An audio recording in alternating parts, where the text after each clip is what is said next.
Hey guys, आज हम explain करने वाले हैं डीमन सिटी नाम की एक मूवी को जो हाल ही में नेटफ्लिक्स पर रिलीज की गई है। तो चलिए स्टार्ट करते हैं इसकी एक्सप्लेनेशन को, लेकिन उससे पहले हमारे चैनल को सब्सक्राइब जरूर कर लीजिएगा। मेरा गला थोड़ा सा खराब है तो उसके साथ भी थोड़ा सा कॉम्प्रोमाइज जरूर करिएगा। मूवी की स्टार्टिंग होती है जापान के एक छोटे से शहर शिंजो को दिखाते हुए। संकीर्ण गलियों और लालटेन के जगमगाते बाजारों के बीच इस शहर का असली राजा था कोमोगामी, जो कि अंडरवर्ल्ड का खौफनाक डॉन था और उसका एक ग्रुप भी होता है और इस ग्रुप का नाम था याकुजा। ये लोग शहर के हर काले धंधे पर राज करते थे। सब कुछ कोमोगामी की मर्जी से चलता था, लेकिन एक रात सब कुछ बदल जाता है। अचानक से इनके घर में सकाता नाम का एक अनजान आदमी आ जाता है। अचानक से इस ग्रुप पर हमला कर देता है। उस रात सकाता ने कोई भी दया नहीं दिखाई। याकुजा के एक एक आदमी को उसने बेरहमी से मौत की घाट उतार दिया और सबको मारते मारते आखिर में वो कोमोगामी को भी मार देता है और इस तरीके से एक अकेला आदमी पूरे के पूरे ग्रुप को एक ही रात में खत्म कर देता है। तभी वहाँ पर फिजुता नाम का एक बंदा आता है जो कि सकाता का दोस्त होता है और सकाता उससे कहता है कि आज के बाद वो ये सारा काम छोड़ देगा। एंड फिजुता सकाता से कहता है एक बार फिर सोच लो, क्या तुम सच में ये काम छोड़ना चाहते हो? सकाता शांत आवाज में कहता है ये मेरा आखिरी काम था और आज के बाद मैं ये रास्ता कभी नहीं चुनूंगा। ये कहकर वो हमेशा के लिए वहाँ से चला जाता है। सकाता अपने घर पहुँचता है और यहाँ पर हमें पता चलता है कि उसकी एक प्यारी सी फैमिली है जिसमें उसकी एक पत्नी है और एक छोटी सी बेटी है और उसका नाम है रियो। और इस फैमिली को वो सारी दुनिया से छुपा कर रखता था। और तभी हम देखते हैं कि अचानक से एक दूसरी गैंग उसके घर में घुस आती है और इन सभी लोगों के मास्क लगे हुए थे, जिसकी वजह से उन लोगों को पहचानना मुश्किल हो रहा था। और वो सभी लोग मिलकर सकाता और उसकी पूरी फैमिली को पकड़ लेते हैं। मास्क की वजह से सकाता भी उन्हें नहीं पहचान पा रहा था। तभी उनका लीडर हंसते हुए कहता है तुमने उस गैंग को खत्म करके हमारा काम बहुत ही ज्यादा आसान कर दिया और अब इस शहर पर हमारा राज होगा। ये कहकर वो लोग सकाता की पत्नी को बेरहमी से मार देते हैं। उसके सकाता उन लोगों के सामने काफी ज्यादा गिड़गिड़ाता है कि वो लोग उसकी बेटी को न मारे, लेकिन वो लोग बहुत ज्यादा निर्दयी होते हैं और वो उसकी बेटी रियो पर भी गोली चला देते हैं। देन उसके बाद वो सकाता को काफी ज्यादा टॉर्चर करते हैं और उसके सिर में गोली मार देते हैं और वहाँ से चले जाते हैं। और अगले दिन न्यूज में खबर चलती है कि सकाता एक अपराधी था जिसने अपनी पत्नी और अपनी बेटी की हत्या करके खुद को गोली मार ली। और इसी के साथ हमारा सीन शिफ्ट होता है 12 साल बाद और हम देखते हैं कि सकाता अभी भी जिंदा है।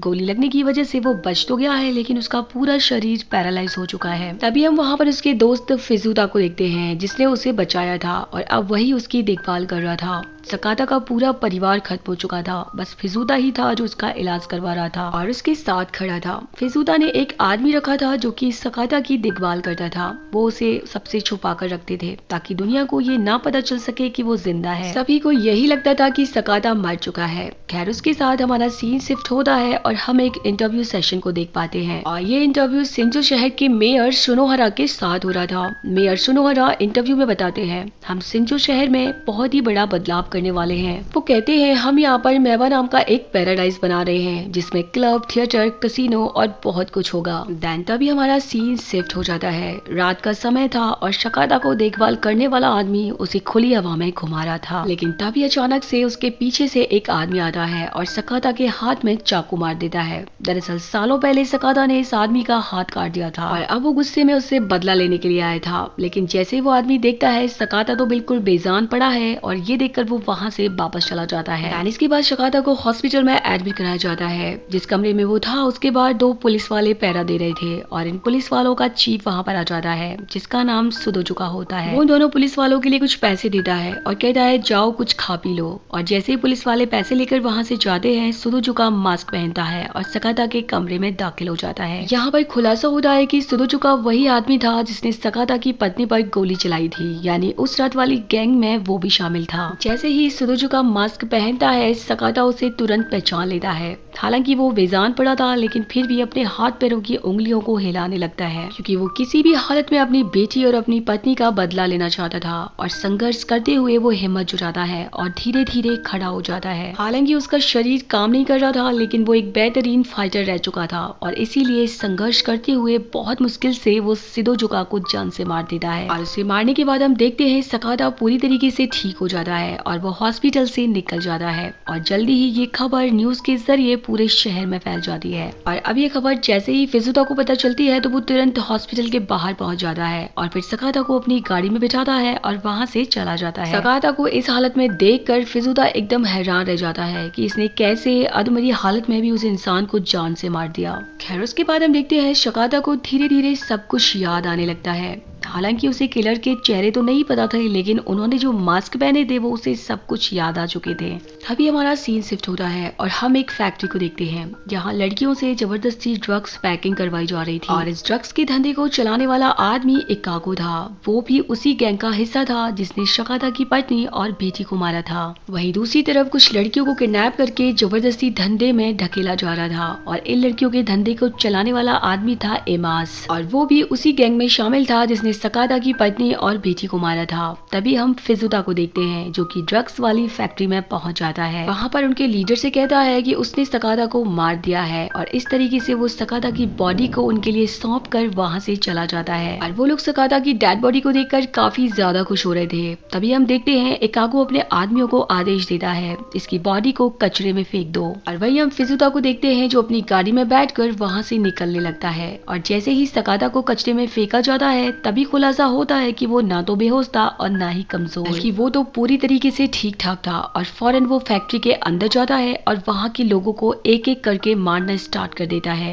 और वही दूसरी तरफ फिजुता जब फैक्ट्री से निकल रहा होता है तभी गेट पर उसे रोक लिया जाता है क्योंकि सबको पता चल चुका था कि फिजुता ने उन्हें धोखा दिया है और झूठ बोला था कि सकाता को वो मार चुका है। अचानक से गेट पर फिजुता पर फायरिंग स्टार्ट हो जाती है, लेकिन वो जैसे तैसे अपने आप को बचा लेता है और बची हुई गैंग के लोगों को मारना स्टार्ट कर देता है। वहीं फैक्ट्री के अंदर सकाता अपनी पत्नी और अपनी बेटी की बदले की आग में पागल हो चुका था। वो एक एक करके सबको चुन चुन कर बहुत ही बेरहमी से मार रहा था। इसी बीच फैक्ट्री का मालिक इकागो जिसे सकाता मारने के लिए आया था वहां से भाग निकलता है और फैक्ट्री के बाहर आ जाता है। इकागो के हाथ में एक रिमोट कंट्रोल होता है। जैसे ही वो बटन दबाता है पूरी फैक्ट्री में जोरदार ब्लास्ट हो जाता है। उसे लगता है कि सकाता मर चुका है, लेकिन सकाता तो अभी जिंदा था। वो फैक्ट्री से बाहर आता है और इकागो पर हमला कर देता है। तभी एक कार तेजी से आती है जिसमें फिजुता ड्राइव कर रहा था। फिजुता तेजी से कार चलाकर इकागो को कुचल देता है जिससे वहीं पर उसकी डेथ हो जाती है। लेकिन इसी दौरान फिजुता खुद भी बुरी तरीके से जख्मी हो जाता है। फिजुता दर्द में कराते हुए सकाता से कहता है,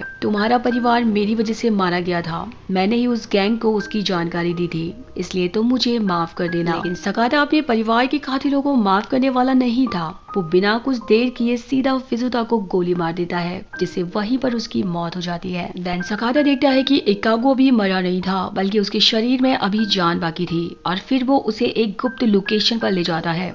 वहाँ उसे बांधकर बेरहमी से टॉर्चर करता है क्योंकि सकाता ये जानना चाहता था कि उसकी पत्नी और उसकी बेटी की हत्या में और कौन कौन शामिल थे। लेकिन इकागो यहाँ पर कुछ भी बताने से इनकार कर देता है। तभी इकागो के फोन पर एक कॉल आती है। सकाता फोन उठाता है तो वहीं दूसरी तरफ उन सबका असली बॉस बात कर रहा होता है और वो बॉस कोई और नहीं बल्कि शिंजो शहर का मेयर शिनोहरा होता है। शिनोहरा फोन पर कहता है, सकाता मुझे उम्मीद नहीं थी कि तुम जिंदा बच पाओगे। खैर तुम्हें एक बात बताना चाहता हूँ, तुम्हारी नन्ही परी तुम्हारी बेटी अभी भी जिंदा है, इसलिए मेरे आदमियों को मारना बंद कर दो और अगर तुमने ऐसा नहीं किया तो मैं तुम्हारी बेटी को जिंदा नहीं छोड़ूंगा। इसी के साथ हमारा सीन शिफ्ट हो जाता है और हमें रियो दिखाई जाती है जो कि अब बड़ी हो चुकी थी और यहाँ पर पता चलता है कि रियो इस वक्त एमास के पास है। एमास ने बचपन से ही उसे अपने पास रखा था क्योंकि उसने रियो को यकीन दिलाया था कि वही उसका असली बाप है। लेकिन एमास की नीयत रियो पर खराब थी। वो चाहता था कि जैसे ही रियो बड़ी होगी तो वो उसे अपने काबिल बना लेगा और वहीं रियो भी अपनी असली पहचान भूल चुकी थी। वो एमास को ही अपना पिता समझ रही थी। तभी सीन शिफ्ट होता है एक रिटायर्ड पुलिस ऑफिसर गावा पर। जैसे ही गावा अपने घर में दाखिल होता है उसे पता चलता है कि सकाता वहाँ पर बैठा हुआ है।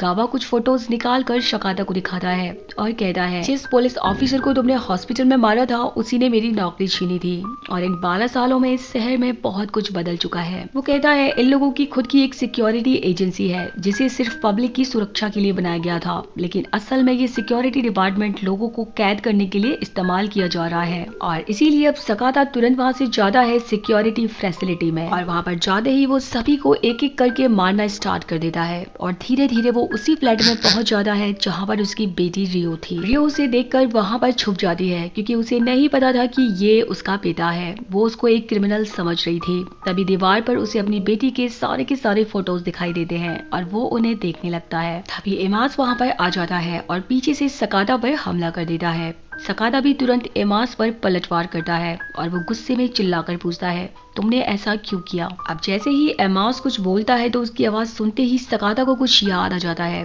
सकाता को अचानक याद आता है कि उसी रात जब उसकी पत्नी और बेटी को मारा गया था तब उसने यही आवाज सुनी थी, यानी कि एमास भी उसी गैंग का हिस्सा था। सकाता गुस्से में एमास को मारने वाला होता है कि तभी वहाँ पर रियो आ जाती है जिसके हाथ में तीरकमान होता है और वो सकाता पर तीर चला देती है। सकाता खिड़की की तरफ लड़खड़ाता है। जैसे ही एमास को मौका मिलता है वो सकाता को खिड़की से धक्का दे देता है और सकाता नीचे गिर जाता है। इमाम जैसे ही खिड़की से नीचे देखता है तो वो हैरान रह जाता है। सकाता वहाँ से गायब हो चुका था। असल में पुलिस ऑफिसर गामा वहाँ पर आ चुका था और सकाता को अपने साथ गाड़ी में बिठाकर ले गया था। वो लोग रास्ते में गाड़ी में जा रहे होते हैं तभी पुलिस ऑफिसर गामा के फोन पर एक कॉल आता है।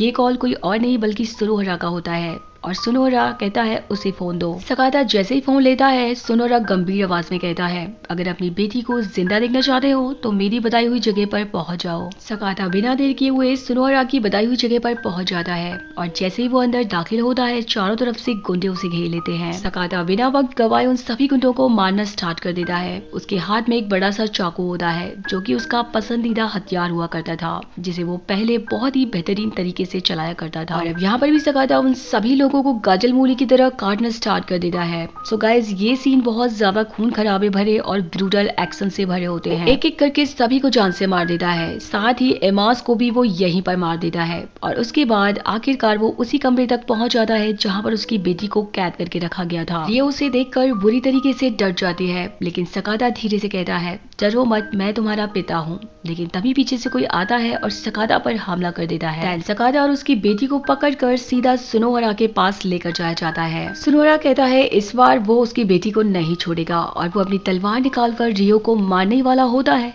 तभी अचानक वहां पर गामा आ जाता है जिसके हाथ में गन होती है और वो अपनी गन निकालकर फायरिंग करना स्टार्ट कर देता है। चारों तरफ अफरा तफरी मच जाती है। सकाता तेजी से रियो की तरफ देखता है और कहता है, भागो यहाँ से, जल्दी भागो। रियो की आंखें भर आती हैं। बचपन की धुंधली यादें अचानक से साफ होने लगती है और वो सकाता की ओर देखती है और धीरे से कहती है, पापा। और अब सकाता पूरी तरीके से अपने गुस्से में आ चुका था और वो बारी बारी से सारे गुंडों को बेरहमी से मारने लगा। चारों तरफ सिर्फ चीखें और खून ही खून था। अब उसका सामना सुनोहरा से होने वाला था और अब सुनोहरा और सकाता के बीच एक फाइट स्टार्ट हो जाती है और ये फाइट काफी ज्यादा ब्रूटल होती है और सुनोहरा सकाता को बहुत बुरी तरीके से मारता है और साथ ही साथ उसका एक हाथ भी काट देता है। लेकिन सकाता फिर भी रुकने वाला नहीं था। वो अपने एक ही हाथ से लड़ते हुए सुनोहरा पर टूट पड़ता है और काफी खतरनाक फाइट के बाद सकाता आखिरकार सुनोहरा में चाकू घुसा देता है और फाइनली सुनोहरा यहाँ पर मारा जाता है और इस तरीके से वो अपनी बेटी और अपनी पत्नी की मौत का पूरा बदला ले लेता है और फाइनली वो अपनी बेटी को अपने गले लगा लेता है। साथ ही साथ यहाँ पर सकाता काफी ज्यादा जख्मी हो चुका था और इसीलिए अब उसकी भी डेथ हो जाती है और इसी के साथ ये मूवी यहीं पर खत्म हो जाती है। सो गाइज इस मूवी के जितने भी सीन है बहुत ही ज्यादा ब्रूटल है, बहुत ही ज्यादा मारकाट हमें इस मूवी में देखने को मिलती है। सो गाइज आपको ये मूवी कैसी लगी आप मुझे कॉमेंट सेक्शन में जरूर बताएगा और अगर आपको ये मूवी देखनी है तो आप इसे नेटफ्लिक्स पर जाकर देख सकते हैं। हाल ही में 2-3 दिन पहले इस मूवी को नेटफ्लिक्स पर रिलीज किया गया है। साथ ही साथ अगर आपने हमारे चैनल को सब्सक्राइब नहीं किया है तो प्लीज हमारे चैनल को सब्सक्राइब जरूर कर दीजिएगा। तो मिलते हैं नई वीडियो में नई मूवी के साथ, तब तक के लिए बाय बाय।